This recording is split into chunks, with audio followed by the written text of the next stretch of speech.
ертеңгісін тұра сап жасайтын практикамның бірін-біріне қосып санау. Мысалға, мына жерде $10,000 жоқ, мына жерде $1,000 бар. Бірақ та мен $10,000 болғанша дейін санай берем. И каждый день осылай санау арқылы сіздер өмірлеріңізге сондай ақшаны притянете. Алында мен оқырманым айтады, үйге 15 миллион жетіспей тұр дейді да, бірақ қолымызда 4 миллион бар дейді. Сол 4 миллионды күнде санаймын дейді, 15 миллион қылдырып. И сол ақша табылды ғой, қымбат ханым, это какое-то чудо дейді да.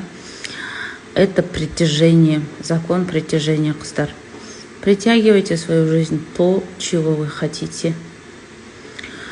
Поэтому всем удачи, барлықтарыңызды жақсы көрем, практикалардың бәрі работает, самое главное жасау керек. VIP чатқа тіркеліп алыңыздар, сол жерде көп практика жасаймыз.